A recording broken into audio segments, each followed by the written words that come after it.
back. This is part 3 of a 10-part series on Austrian economics. In this video, I'm going to talk about the law of diminishing marginal utility. I'm going to build on concepts introduced in previous videos, so if you haven't already seen them, click the link in the description. Okay, so this is where things start to get really cool, because I'm going to show how praxeology lets us logically derive actual laws that govern human action from the axiom of action. This concept is also going to be really important to understanding supply and demand in the next video. So let's start with the definition. What do I mean when I say diminishing marginal utility? You'll remember from last time that utility is the value that means derive from the ends they enable us to attain. The word marginal refers to the idea of a marginal unit. The marginal unit is the next unit of something that you can acquire or give up. So if you're thinking of buying eggs and you already have 2, the third egg is the marginal unit. On the flip side, if you're selling ounces of gold and you have 5, ounce number 5 is the marginal unit. And diminishing just means decreasing.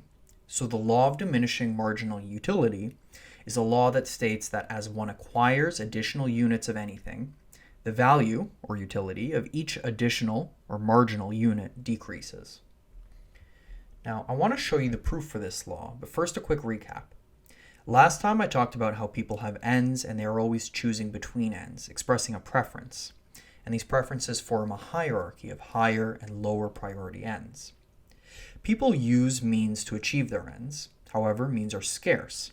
So from this we can conclude that people must economize their means. That is, people will use their means so as to achieve the highest priority ends possible. Now at the outset of this proof, I'm going to lay out an assumption. Like math, praxeology uses assumptions based on things we want to study in the real world to apply principles and derive conclusions. So this proof assumes that means are capable of being divided into functionally equivalent units. For example, eggs, liters of milk or water, ounces of gold or dollars, and so on. 1 ounce of pure gold is just as good as another ounce. There are situations where this assumption doesn't hold and the law won't apply. For example, paintings by Da Vinci. Each painting is unique and can't necessarily be equated with another. Or eggs might be different sizes or grades, and that might matter for what you're doing. But where the assumption that means are equivalent holds true, the law will apply. And the proof itself is actually quite simple. An individual will use the means available to him to satisfy his highest priority ends. He will use additional units to satisfy his next highest priority end. As units are added, they will continue to be used to satisfy lower and lower priority ends. Therefore, each additional unit is less valuable than the previous ones. So I'm going to show this with an example.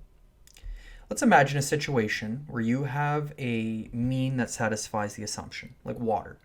Each unit of water can do anything another unit can do. And let's say you have the following hierarchy of ends that water can be used to satisfy: drinking, showering, watering your plants, and cleaning your dishes. To keep things simple, we'll say that each end requires 1 unit of water. So if you have 2 units of water, you'll drink and shower, but your plants are going to die. If you get a 3rd unit of water, you're going to use it to water your plants, but your dishes will still stay dirty. That means that the utility or value of the 3rd unit of water is equivalent to the value of having watered plants.